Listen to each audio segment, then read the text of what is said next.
Je vous parle de ma maladie parce qu'en fait, ça a commencé depuis 2007 avec des vomissements, des étourdissements et tout ça. Donc, je ne connaissais pas les origines. Donc, voilà, le diagnostic a été posé. Donc, j'avais la sclérose en plaques de type RR, donc une des scléroses en plaques les plus virulents, quoi.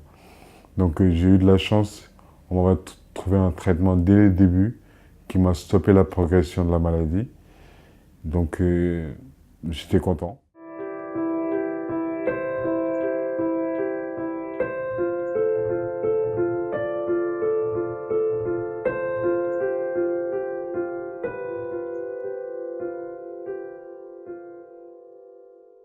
L'annonce d'une maladie comme la sclérose en plaques est un moment particulier pour la personne à qui elle est faite.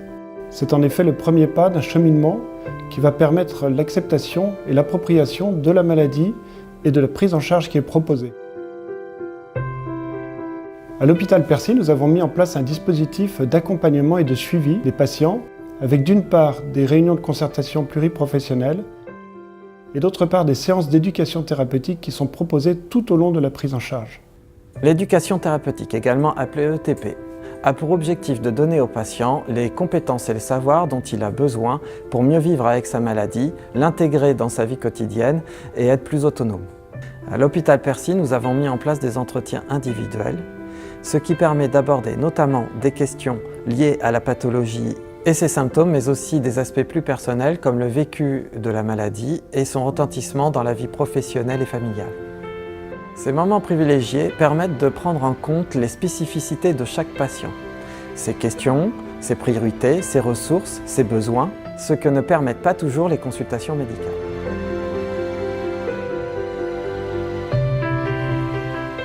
Grâce à l'ETP, l'infirmier d'éducation thérapeutique joue un rôle privilégié pour assurer le lien entre les différents professionnels de santé, notamment lors des réunions de concertation pluriprofessionnelle qu'on appelle les RCP.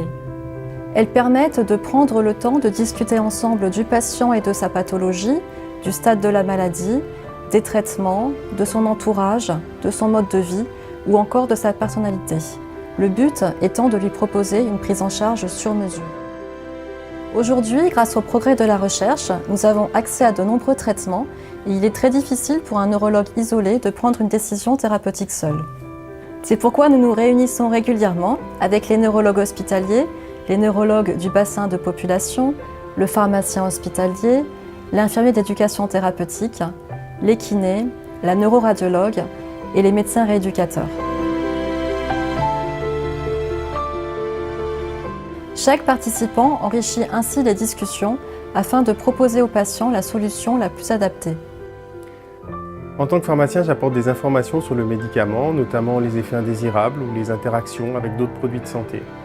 Je rencontre également certains patients en entretien quand ils souhaitent avoir plus d'informations sur leurs médicaments ou quand ils rencontrent des difficultés ou ont des inquiétudes vis-à-vis de leur traitement.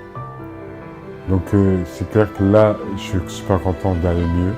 Et maintenant, je me dis, il faut que je me remette, que je essaye de me remettre, étant que j'avais arrêté le boulot et tout, pour reprendre un peu du poids de la bête, pour essayer de reprendre un travail, parce que maintenant j'ai une famille.